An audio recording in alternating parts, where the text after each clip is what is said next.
రాతికి తగలడం మానేసి ఆకాశంలోకి ఎగిరిపోయి పుష్ప మాలల చేత అలంకరింపబడి దేవతలందరూ ఆమెని సేవిస్తూ ఉండగా, ఓరి పిచ్చివాడా, నిన్ను చంపేవాడు నాతో కలిసి వేరొక చోట పుట్టాడు. పోని ఊరుకున్నాడా? ఇంకా పళ్ళు రాని పిల్లలు, పాలు తాగుతున్న పిల్లలు ఎక్కడెక్కడున్నారో వాళ్ళందరినీ చంపేయమన్నాడు. అక్కడ ప్రారంభమయ్యాయి కృష్ణలీలలు. అసలు శ్రీకృష్ణ పరమాత్మకి ఇంకా పాపం ఆయనకి అసలు అందుకే కన్నులు తెరవని కడుచిన్ని పాపడై దానివి చనుబాలు త్రాగి చంపే అన్నారు గోపకాంతలు ఆయన గురించి చెప్తూ. ఇంకా అసలు పుట్టినటువంటి పిల్లాడు, ఆయనకి కళ్ళు సరిగ్గా తెరవడం, తన కాలు చెయ్యి తను తీసుకోవడం కూడా రానట్టుగా ఉన్నటువంటి పిల్లవాడిని చంపడానికి వచ్చింది పూతన.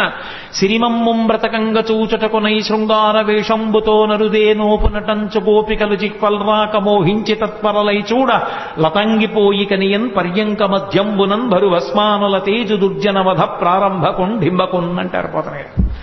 ఇంకా బూది కప్పిన నిప్పులా ఏమీ తెలియని వాళ్ళ పడుకుని ఉన్నటువంటి చిన్ని కృష్ణుణ్ణి చూసింది పూతన. లక్ష్మీదేవిలా వేషం కట్టింది చంపేస్తానని. తీరా లోపలికి వెళ్ళింది. ఎంత అందంగా ఉన్నాడు రాయి పిల్లాడనుకుంది. పరమాత్మ యొక్క అందం ఎవరినైనా మోహింపచేస్తుంది. ఎంత అందంగా ఉన్నాడరా అనుకుని, ఒరే పిల్లాడా, నీకోసమేరా నేను ఇంత వేషం కట్టాను, ఒక్క గుక్కడు పాలు తాగరా, నీ అందం ఏమిటో తెలుస్తుందండి. ఎందుకని స్తన్యమునకు విషం పూసుకొని వచ్చింది. స్తన్యం చప్పరించాడో చచ్చిపోతాడు. అందుకని ఆ పిల్లవాడికి వద్దమ్మా వద్దమ్మా అని ఒక పక్క అరుస్తున్నారు యశోద, అక్కడే ఉన్నటువంటి బలరాముని తల్లిని. అయినా సరే రోహిణీదేవి అంటున్నా వినకుండా పిల్లవాడిని తీసుకుని తన స్తన్యం ఇచ్చి పాలివ్వడానికి ప్రయత్నించింది.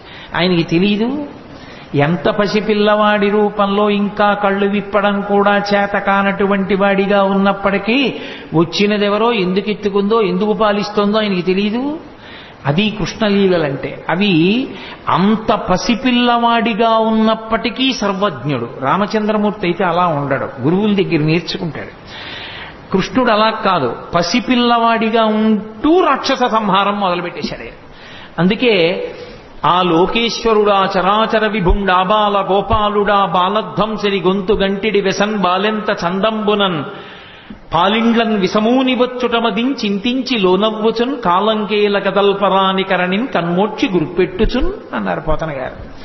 ఆ వచ్చినటువంటి పూతన విషాన్ని స్తన్యంలో పెట్టుకుని వచ్చిందని తెలుసు, తన్ని చంపడానికి వచ్చిందని తెలుసు. కానీ ఏమీ తెలియనటువంటి పిల్లవాళ్ళ కళ్ళు గట్టిగా మూసుకుని గుర్రు పెట్టి పిల్లలు, చంటి పిల్లలు నిద్రపోతున్నప్పుడు చిన్న గుర్ర గుర్ర అని చప్పుడు వస్తుంది.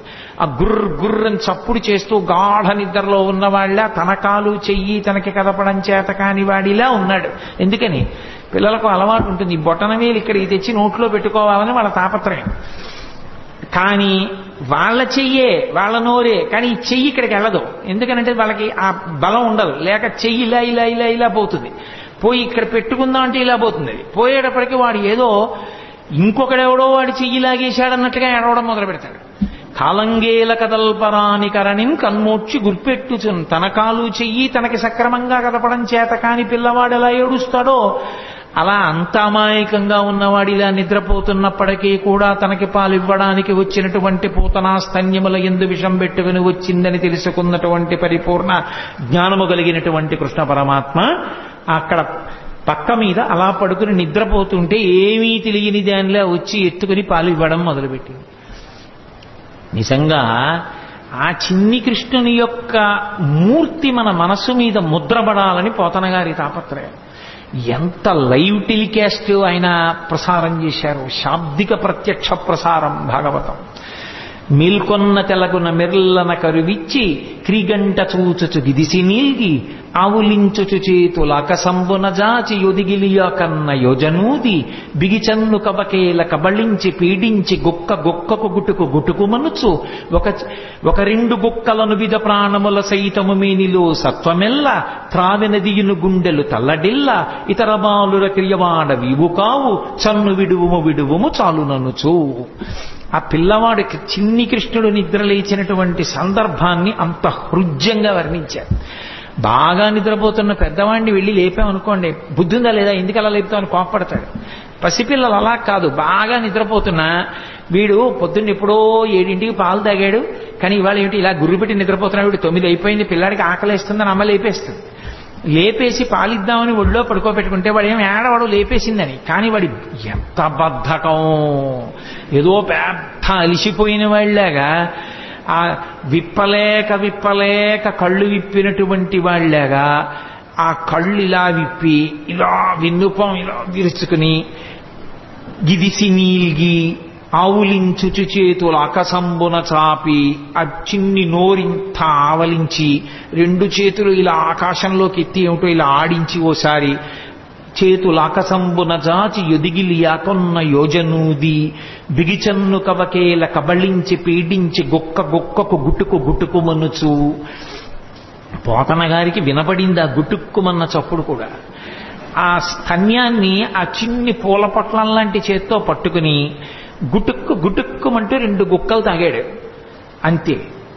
ఇప్పటి వరకు అందరికీ పాలిచ్చి చంపిన పూతన ఇతర బాలుల క్రియవాడవివు కావు, ఓరి నాయనో ఎంతో మందిని చంపాను కానీ నువ్వేమిట్రోయ్ 2 గుటకలు లాగేటప్పటికీ నా ప్రాణాలన్నీ పోతున్నాయి, వదులు అంటోంది ఆవిడ. గొక్కకు గుట్టుకు మనుచు ఒక 2 గుక్కల నువిద ప్రాణముల సైతము మేనిలో సత్వమెల్ల త్రావె నదియును గుండెలు తల్లడిల్ల ఇతర బాలుర క్రియవాడవివు కాదు, చన్ను విడువుము చాలు నన్నొచ్చు. చాలు వదిలేరా అని ఆవిడంటుంది. పట్టి విడవరాదు నా చెయ్యి అని ఆయన వదిలిపెడతాడా? ఆయన విడిచిపెట్టలేదు. ఆఖరికి ఆ శరీరం 13 కిలోమీటర్ల దూరం పడిపోయింది పూతన. అవి బాల్య లీలలంటే కృష్ణుని యొక్క లీలలు అంత అద్భుతంగా ఉంటాయి. ఏమీ ఎరగని వాళ్ళ పూతన శరీరం మీద పడి ఏడుస్తూ ఆడుకుంటున్నాడు. పాపం 13 కిలోమీటర్ల శరీరం దాని మీద ఎక్కి పెరిగెత్తింది ఆ పిచ్చి తల్లి యశోదాదేవి. ఆ గోపాల బాలురు గోపకాంతలు ఇంతమంది వెతికారు.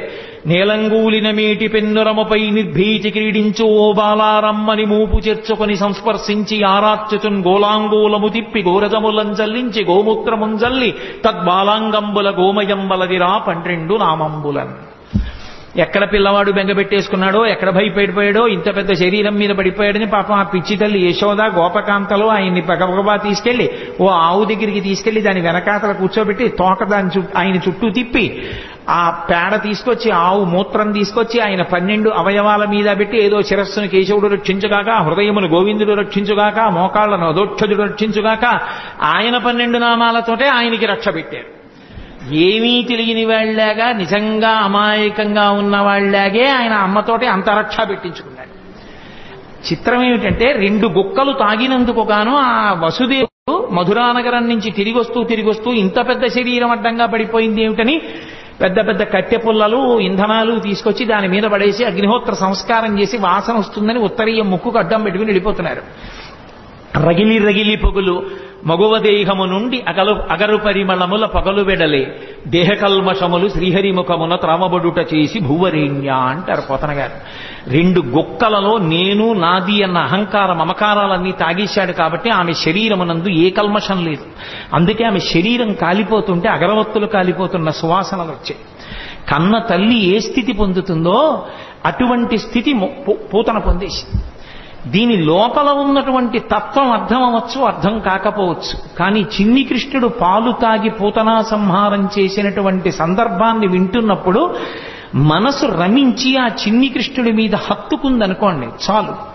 ఆ కృష్ణ పాద స్పర్శ చాలు సమస్త పాపములను తొలగతోస్తుంది. అంత శక్తివంతము. అందుకే అసలు పెద్దవాడైపోయినటువంటి కృష్ణ పరమాత్మ చేసినటువంటి లీలల గురించి చెప్పుకున్న కన్నా శ్రీకృష్ణుని యొక్క బాల్యలీలల గురించి చెప్పుకున్నట్టుగా చెప్పుకోరు పెద్దవాడి లీలలు. ఎందుచేత అంటే పెద్దవాడైపోయిన కృష్ణుని యొక్క లీలలు చాలా గంభీరంగా ఉంటాయి.